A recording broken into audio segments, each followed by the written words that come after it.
Okay, in this video we're going to look at question 2.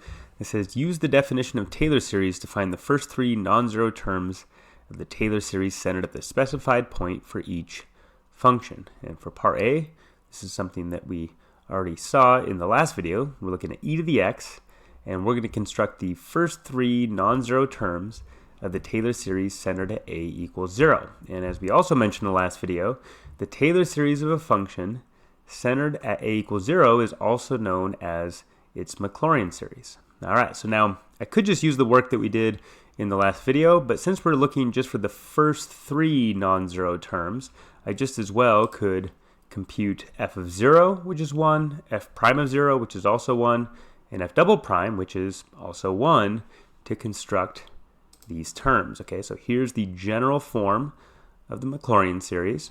And so plugging in, we get 1 plus 1x plus 1 over 2 factorial times x squared, so on and so forth. Okay, so here are the first three non-zero terms of the Maclaurin series. All right, great. So let's do part B.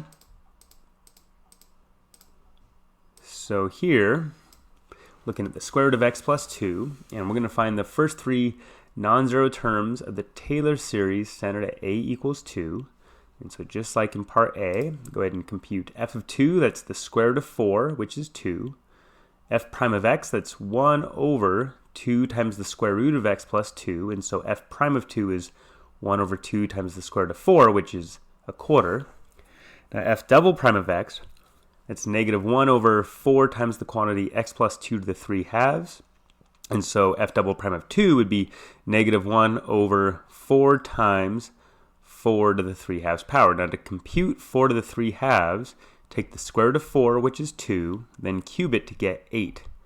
Now 8 times 4 is 32, and so f double prime of 2 is negative 1/32. All right, so now here's the general form of the Taylor series centered at a equals 2, and so plugging in, we get 2 plus a quarter times x minus 2, then minus 1/32 divided by 2 factorial times x minus 2 squared, and so on. Okay, this simplifies to 2 plus a quarter times x minus 2 minus a 64th times x minus 2 squared, and so on. Okay, so let's go to a graph to help us think about this. Here is our square root curve, and so if I sum up to the linear term, right, these are the first two non-zero terms, I get p1 of x centered at a equals 2. So that's our linear approximation. Then if I go up to the quadratic term, okay, these are the terms we just constructed. Okay, this is p2 of x, the quadratic approximation. And as you can see, if I zoom out, this blue curve is a parabola, and it appears to be doing a pretty good job in approximating the square root curve near this base point. All right, cool. So then let's go ahead and look at part C. Here we have x minus x squared, and we're going to find the first three non-zero terms of the Taylor series centered at a equals 3. And so start out in just the same way. F of 3 is negative 6, f prime of x is 1 minus 2x, and so f prime of 3 is negative 5. And then f double prime of x, note this is a constant function, it's just negative 2, and so in particular f double prime of 3 is negative 2. And so using these values, we can write down the first three non-zero terms as follows. Okay, here's the general form of the Taylor series centered at a equals 3. And so plugging in, we get negative 6 minus 5 times x minus 3 minus 2 over 2 factorial times x minus 3 squared, and so on.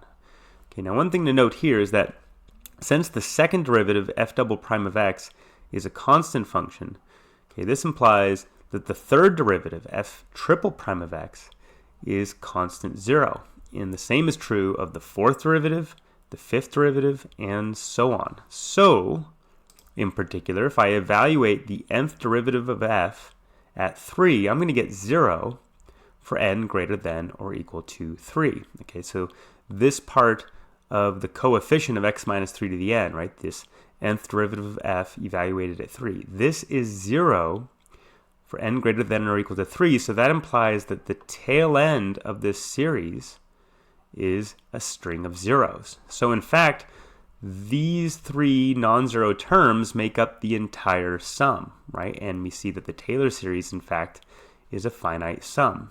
All right, so why might we suspect that? Well, as I say here, this is a finite sum.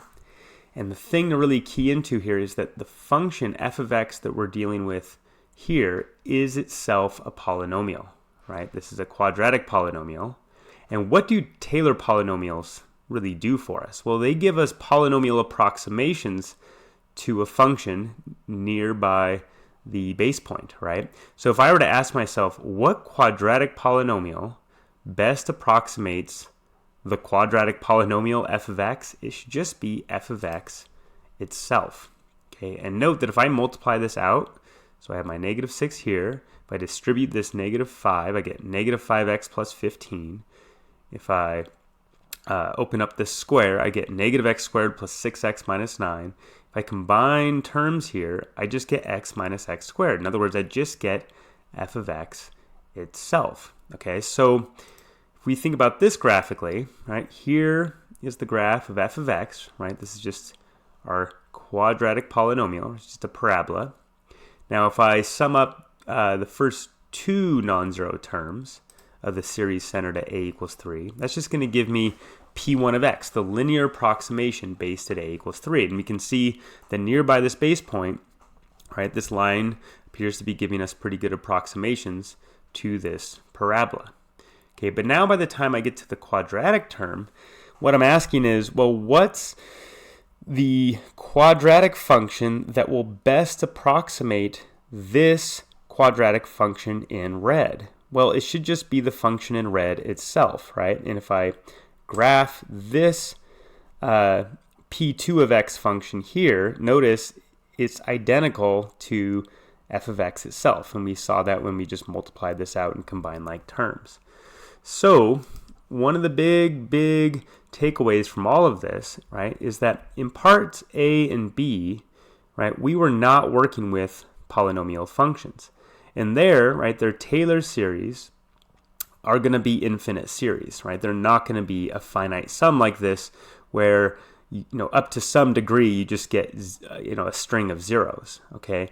For non-polynomial functions like e to the x or the square root of x plus 2, okay, these Taylor series will be infinite sums. Whereas for functions that are just polynomials themselves, right, if you just go back to our discussion about approximating functions with Taylor polynomials, the whole idea there was polynomial approximation.